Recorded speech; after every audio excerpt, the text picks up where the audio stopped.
Everyone talks about Donald Trump. Those who dislike him say he's crazy and approaches politics like a businessman. Those who admire him exclaim, "That's how a president should be, tax China heavily." Then they continue to argue about everything on social media. It's truly quite difficult to find an objective perspective on Trump.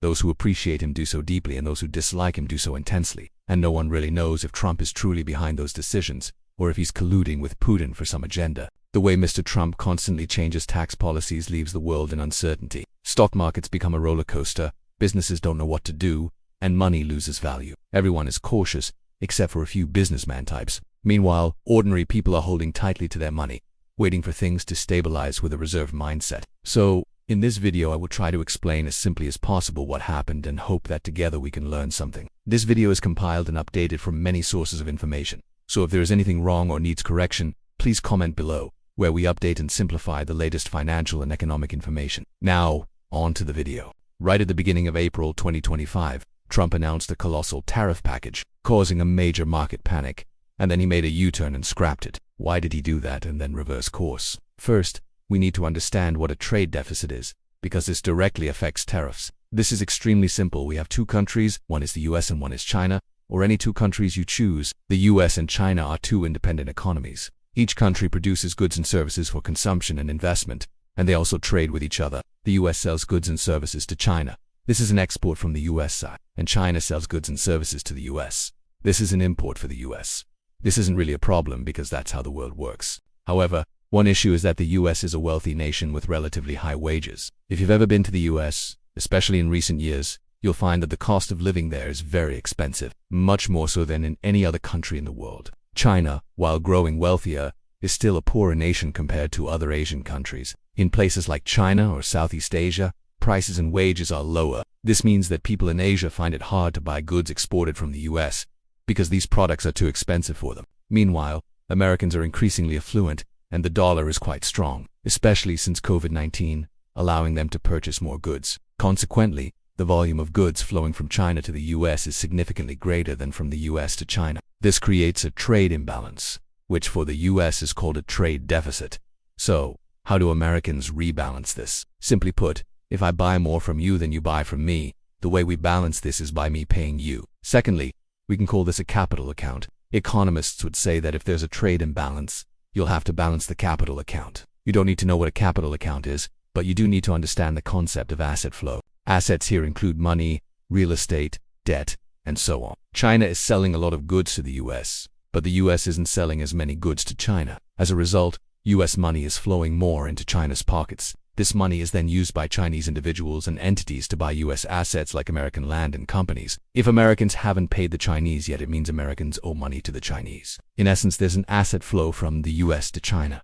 So, who doesn't like this? Nobody likes it, because no one wants someone, not even a neighbor, constantly selling them goods to take their money. Then they use your money to buy your houses, land, intellectual property, and even steal your intellectual property, and then make you owe them money. In short, Americans are losing assets to the Chinese, and they don't like it because, simply put, wealth brings power. China might not be richer than the US now, but if assets keep flowing to China, the US might eventually have to call China Big Brother. To solve this problem, Americans turn to tariffs. The goal is simply to buy fewer goods from China to stop the money flow there. To buy fewer goods from China, several actions are needed. First, buy goods from other countries like Vietnam. Second, produce goods domestically. Domestic production sounds quite good because it creates jobs for citizens and allows the government to collect more tax revenue from businesses. Third, increase tariffs. This means if you want to sell goods to us, you have to pay us for the privilege. However, the problem here is that tariffs are a type of regressive tax.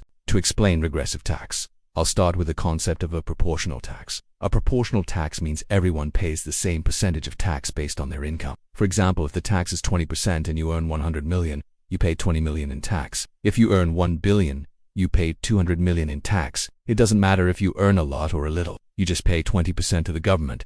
This tax is extremely simple but difficult to implement. The reason is, if your income is only 5 million, paying 20% tax is extremely hard because you already have to pay for basic necessities and won't have enough money. 5 million isn't even enough to cover daily living expenses and basic taxes. Therefore, if this tax were applied, the poor wouldn't be able to survive. If the poor can't survive, they'll have to find ways to live, like theft or crime. Generally, extreme poverty breeds desperation and crime. That's why we have a better, more effective product.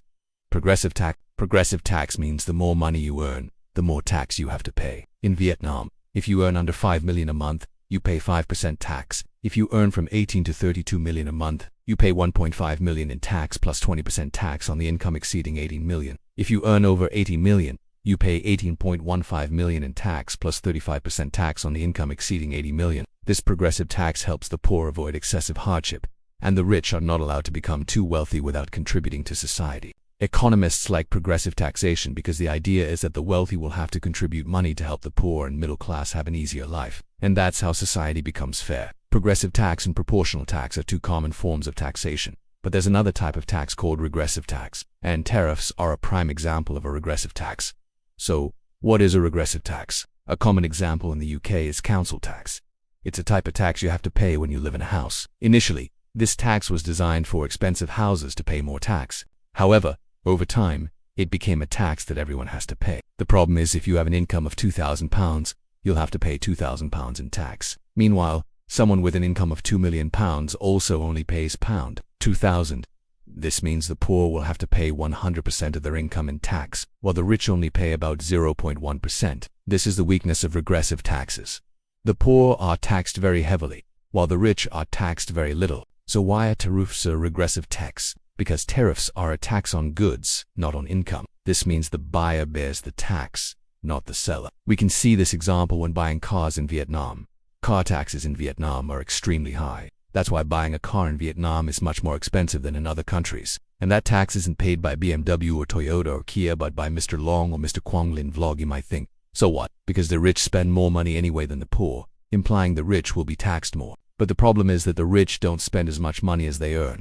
Therefore, they'll pay less consumption tax than the poor. For example, compare someone earning 100 million a month and someone earning 10 million a month. The person earning 10 million spends 10 million. The person earning 100 million spends double, 30 million. But one person spends 100% of their income while the other spends 20% of their income. If both are taxed at 10% consumption tax, the rich person only has to pay an amount equal to 2% of their income, which is 2 million. The poor person has to pay tax equal to 10% of their income, which is 1 million. Basically, tariffs are a type of regressive tax that makes the poor even poorer because they have to pay a lot of tax. The rich get richer because they pay less tax, and their regular investments generate profits, making them even wealthier. Okay, back to Trump's tax policy. They released a table listing the tariff rates that would be applied, and the highest tariffs primarily targeted the poorest countries like Cambodia, Laos, and Bangladesh. The reason is that the US chose to impose high tariffs on countries with large trade surpluses with them. These poor countries can't afford to buy American goods, while Americans can easily buy goods from these countries. The US calls this reciprocal tariffs, but instead of reciprocating with countries that impose high tariffs on US goods, they targeted countries with large trade surpluses with the US, imposing tariffs on poor countries, where people work in garment factories for very low wages, will make them even poorer. Consequently, these factories will have to close, leading to widespread unemployment among the poor in Cambodia, Laos, and Bangladesh. Furthermore, American consumers will have to pay higher prices for essential items like cheap clothing, because now the poor won't be sewing clothes for Americans anymore. Americans will have to do it themselves. And if Americans sew their own clothes, they certainly won't be as cheap, beautiful, or high quality as those made by the poor. That's because Americans haven't done that kind of work for a long time.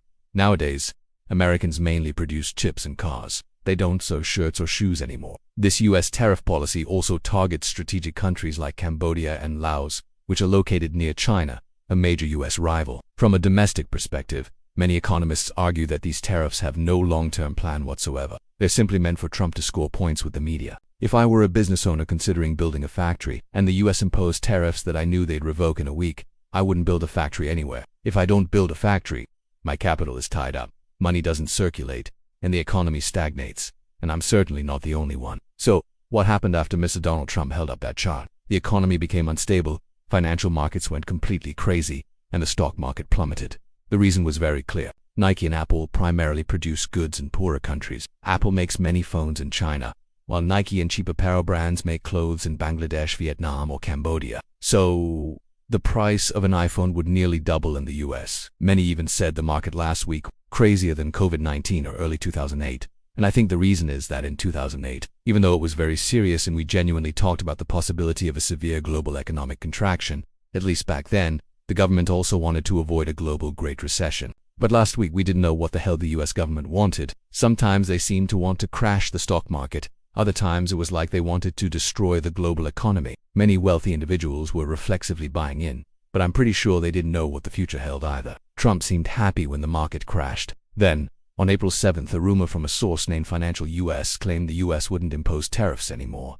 The stock market immediately soared. Then the White House immediately denied the rumor, and the market plunged again. And by Tuesday evening last week, government bonds, especially in the US, began to be sold off. Why did this happen? And is it important? Normally when the economy is weak, you'll see central banks lower interest rates. This makes borrowing cheaper, and the government can also borrow money more easily to spend and stimulate the economy. But last week's situation was different because when tariffs are increased, they raise prices in the US. Rising prices mean rising inflation, and central banks can't lower interest rates because inflation is too high. And so, you face a triple problem: rising inflation, potentially leading to a global recession, and rising interest rates all at the same time. If a government operated the way a government should operate, they'd care about this problem and fix things. But the US government is operating like, I don't care, live or die as you please. Investors see this and think the Americans probably want to default on their debt or are just playing games to destabilize things. So, they'll sell off US government bonds, because a bond is essentially a debt, and if the one who owes you money wants to default, of course you have to sell your debt to someone else. If this situation continues and isn't controlled, it could lead to the US government going bankrupt, and at that point, it would be worse than the 2008 financial crisis. It sounds pretty funny, but it's not funny at all. This is what actually happened last week, and luckily, the Americans tempered it, but the way they tempered it was extremely dramatic. On the 10th, Mr. Trump tweeted on True Social, saying, "Today is a great day to buy." Just hours later, Donald Trump reversed his tariff decision, retracting everything except for tariffs on China, and the stock market immediately soared. So, what did we learn? Mr. Donald Trump beat Mr. Trin Van Quiet. Donald Trump manipulated the market through social media. And truly, this is a crazy period. Everything is extremely chaotic. Many people lost money, but those with money certainly bought in. Why? Because there's a theory called action bias, rather than doing nothing. There's a theory, not sure if it's true, in football.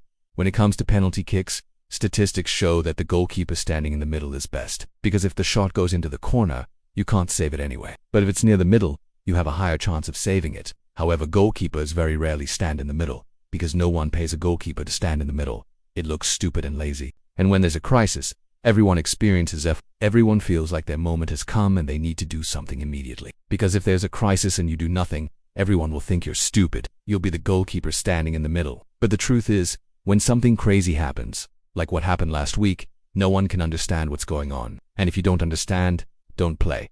Tariffs are still in place for China. Theoretically, tariffs on the rest of the world will be applied after 90 days, though I don't think it will actually happen. But at this point, I think if anything involves Trump, it's best not to listen to anything he says, because much of what he says is meant to stress the market, cause panic, disrupt, and destabilize. And the Americans are the ones who profit from chaos and instability. They send troops to fight everywhere, incite civil wars in some places, and provoke others to fight. What do? They jump in to sell weapons. Or they jump in and say, okay, stop fighting. Big Brother will mediate for you, but mediation costs 20% of your natural resources. So don't panic and act impulsively. Stay calm, keep a cool head, and make sensible investments. Don't do anything crazy. Trump is a very rich man, and rich people only protect other rich people. They are sending tweets on True Social to help each other manipulate the markets. Rich people bought a lot of stocks last week. Trump's supporters also bought a lot of stocks. As for you and me, who are just watching, we're probably not rich people. So, let's stay calm. I'm Kong. Don't forget to subscribe so you don't miss any videos.